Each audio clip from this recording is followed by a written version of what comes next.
태평양 한가운데 세상 끝 같은 섬에 서 있는 거대한 얼굴들. 멀리서 보면 그냥 돌덩이인데 가까이 갈수록 이상할 정도로 사람처럼 보입니다. 그 섬은 라파누이, 우리가 흔히 이스터 섬이라고 부르는 곳입니다. 지금은 칠레의 영토로 분류되어 사람들이 자주 착각하는 게 하나 있어요. 이스터 섬을 누가 발견했냐는 질문입니다. 사실 이 섬은 원래부터 사람이 살던 곳이었고 라파누이 사람들이 이미 그곳에서 살아왔습니다. 그래서 발견이라는 말은 두 의미가 있어요. 하나는 라파누이 사람들의 역사, 다른 하나는 서양 세계의 기록으로 처음 등장한 시점. 서양 기록에서 이 섬이 크게 알려진 출발점은 1722년입니다. 네덜란드 탐험가 야코프 로헤벤이 섬을 기록한 것으로 알려져 있죠.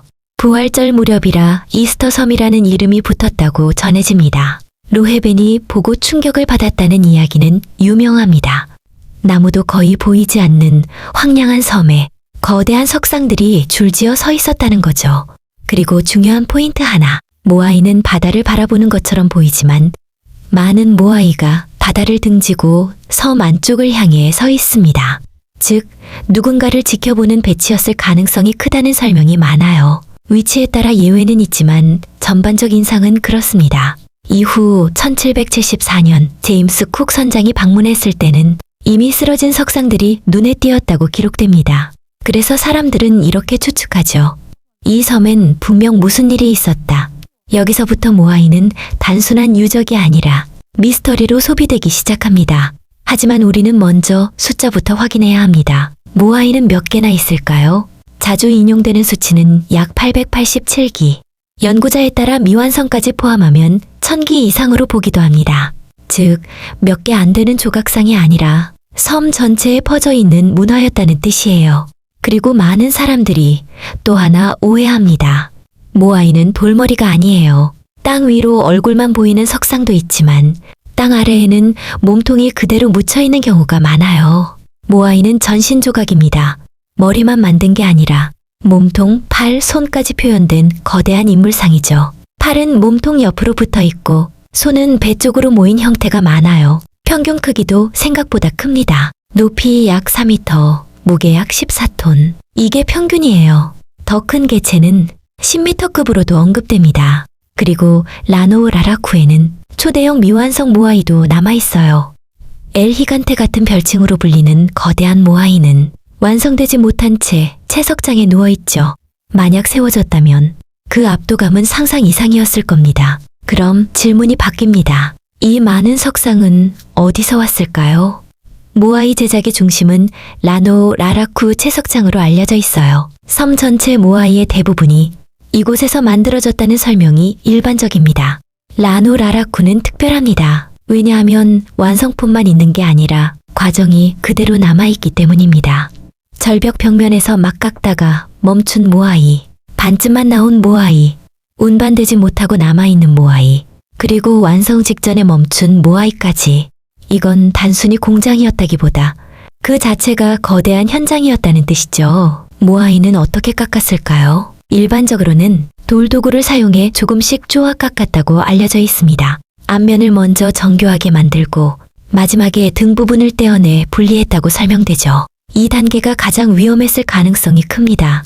금이 가면 끝이니까요. 실제로 채석장에는 중간에 깨져서 멈춘 듯한 석상도 보입니다. 그리고 완성된 모아이는 해안가의 아후로 옮겨져 세워졌습니다. 아후는 단순한 받침대가 아닙니다.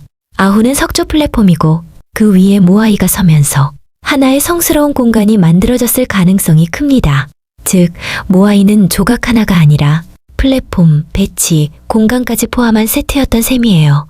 모아이 중 일부는 머리 위에 붉은 장식이 있습니다. 이 붉은 장식은 푸카오라고 불립니다. 푸카오는 모자라고 말하기도 하지만 상투나 머리 장식, 권위를 상징하는 요소로 해석되기도 합니다. 붉은 화산암으로 따로 만들어 올린 것으로 알려져 있어요. 흥미로운 점은 푸카오가 모든 모아이에 있는 게 아니라는 겁니다. 일부에만 나타납니다. 그래서 후기 단계에서 유행처럼 더해졌을 가능성도 이야기됩니다. 그리고 푸카오에 대한 미스터리도 남아있어요. 수톤이 넘는 장식을 어떻게 높은 머리 위로 올렸을까? 확정된 답은 없습니다. 이제 모아이의 눈 이야기를 해볼게요. 우리가 보는 모아이는 대부분 눈이 비어 있죠. 하지만 모아이는 원래 눈이 있었던 것으로 알려져 있습니다. 1970년대 후반, 눈구멍에서 산호 조각과 붉은 돌 조각이 발견됐다는 내용이 알려져 있어요. 즉, 산호로 흰자위를 만들고 붉은 돌로 눈동자를 표현했을 가능성이 큽니다. 눈이 들어가면 느낌이 완전히 달라집니다. 모아이는 더 이상 돌덩이가 아니라 누군가가 됩니다. 그래서 전통적 설명에서는 눈을 끼우는 순간 모아이가 영혼과 권위를 담은 존재가 된다고도 말합니다. 이제 왜 만들었나로 넘어가죠? 모아이는 왜 만들어졌을까요? 가장 널리 알려진 해석은 조상과 권위의 상징이라는 관점입니다. 즉, 공동체가 조상과 지위를 눈에 보이게 세워둔 상징물이었다는 거죠. 이 해석이 힘을 갖는 이유는 모아이가 아후와 함께 배치된 방식 때문입니다. 그 배치는 기념이나 보호 같은 의미를 떠올리게 하거든요. 또 다른 해석도 있습니다. 라노 라라쿠 주변이 비옥했고 농경과 비옥함과 연결된 성스러운 공간이었을 수 있다는 주장도 있어요. 다만 이건 확정이라기보다 여러 연구가 이어지는 해석 중 하나로 보는 게 안전합니다. 이제 가장 유명한 질문. 그 무거운 모아이는 어떻게 옮겼을까요?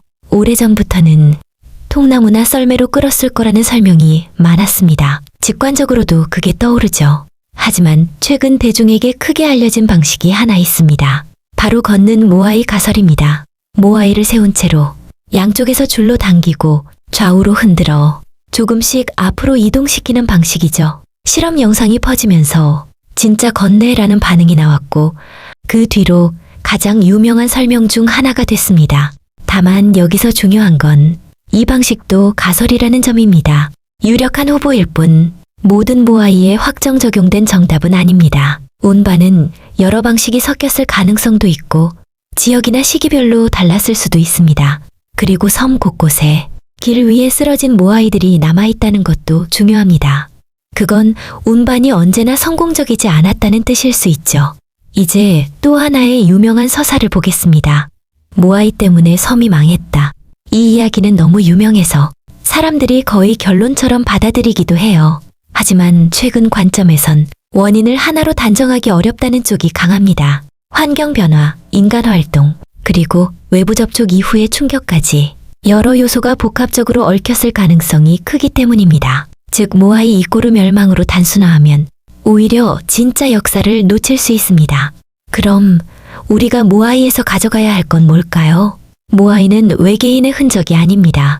라파누이 사람들이 남긴 기술과 신앙, 공동체의 기록입니다. 그리고 그 거대한 얼굴들은 우리에게 이렇게 말하는 것 같습니다. 우리는 여기 있었다. 수백 기가 아니라 거의 1000기에 가까운 돌의 얼굴들. 그건 단순한 관광지가 아니라 인간이 남긴 거대한 흔적이죠. 우리가 오늘 모아이를 보며 느끼는 미스터리는 사실 그 섬 사람들의 현실이었을지도 모릅니다. 고립된 환경에서 살아남기 위한 조직, 신앙, 권위, 경쟁. 그 모든 것이 모아이로 남았을 가능성이 크니까요. 그래서 마지막으로 질문을 남길게요. 모아이는 왜 우리를 끌어당길까요? 거대한 크기 때문만은 아닙니다. 그 속에 사람의 이야기가 들어있기 때문입니다. 오늘 영상이 흥미로우셨다면 구독과 좋아요 부탁드립니다. 댓글로 여러분이 알고 계신 또 다른 숨겨진 사건들을 제보해주세요.